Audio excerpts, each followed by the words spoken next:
Hello. ఈరోజు నేను language fights గురించి మాట్లాడాలనుకుంటున్నానండి. మన ఇండియాలో రోజు రోజుకి చాలా ప్లేసెస్లో బెంగళూరు, మహారాష్ట్ర, రీసెంట్గా యూపీ, అన్ని చోట్ల కూడా లాంగ్వేజ్ ఫైట్స్ అన్నవి ఎక్కువగా చూస్తూ ఉంటాము. ఇది నాకు ఏమనిపిస్తుంది అంటే ఇది ఇంకొక పొలిటికల్ గేమ్ అనిపిస్తుంది నాకు. ప్రతిసారి ఇండియాకున్న ఒక పెద్ద బ్యాక్డ్రాప్ ఏంటంటే, అందరూ పొలిటీషియన్స్ కాదు, చాలా పొలిటీషియన్స్ చాలా మంచి పనులు చేశారు. సరే, కానీ జనాలతో ఆడే ఒక ట్రిక్ లాగా అనిపిస్తుంటుంది.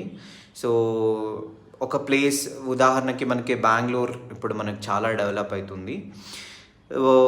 మనందరికి కూడా ఒక ఫీలింగ్ ఉండాలండి, మనమంతా యూనిటీగా ఇండియా కంట్రీ కోసం పోరాడాలి.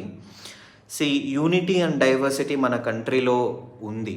సో ఇప్పుడు అంటే మనం కొన్ని 50 ఏళ్ళు దగ్గరగా స్వాతంత్రం వచ్చిన తర్వాత ఒక 20 సంవత్సరాలు మనం మన ఫౌండేషన్ స్ట్రాంగ్ చేసుకోవడానికే టైం పట్టింది, 20 ఏళ్ళు. దాని తర్వాత మనము గ్రౌండ్ వర్క్ చేసుకొని ఈ లెవెల్కి వచ్చేసరికి ఇంత టైం పట్టింది అన్నట్టు, 70 ఏళ్ళ టైం పట్టింది. ఇప్పుడు బాగా డెవలప్ అయిపోయి మన జీడిపి అంతా కూడా గ్రోత్ అవుతున్న టైంలో ఒక నాన్ సెన్స్ ఐడెంటిటీతో, అంటే లాంగ్వేజ్ అన్న ఒక ఐడెంటిటీతో, నేను కూడా భాషా ప్రేమినే అండి. ఒక తెలుగు గడ్డపైన పుట్టినందుకు నేను చాలా సంతోషిస్తాను. కానీ నేను ఒక విషయాన్ని నేను ఎప్పుడూ ఫాలో అవుతుంటాను, మన భాషని మనం ప్రేమించుకోవాలి, వేరే భాషని గౌరవించాలి అని. అది ఒక హ్యూమన్ బీయింగ్గా, ఒక మనిషిగా మనం పాటించాల్సిన ఒక కర్తవ్యం మనందరికి కూడా ఉందని నేను బిలీవ్ చేస్తాను.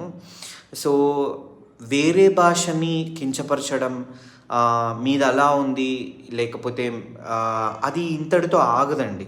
సో ఉదాహరణకి నాకు ఇప్పుడు స్టేట్ గురించి ఎత్తాలని లేదు, కానీ ఇలా మాట్లాడే కొన్ని స్టేట్స్ కూడా విడిపోవడం జరిగింది. ఇలా జనాల మధ్యలో గొడవలు ఎక్కువైపోయి ఐడెంటిటీలు మారిపోయి ఇది నీది నాది అని, అంటే కంప్లీట్గా మనం అంతా భారతీయులం అన్నది ఆ ఫీలింగ్ రావాలండి. ఇప్పుడు అంటే నాకు ఎప్పుడు ఏమనిపిస్తుంటుందంటే, ఉదాహరణకి నేను ఎప్పుడైనా తమిళ్ మాట్లాడితే నువ్వు ఎలా తమిళ్ నేర్చుకున్నావు అని అడుగుతారు. Why not, I'm Indian. So కేవలం తమిళనాడులో పుట్టి పెరిగిన వాళ్ళు మాత్రమే తమిళ్ మాట్లాడాలని లేదు. ఇండియన్గా నాకు అన్ని భాషలు వచ్చి ఉండాలి.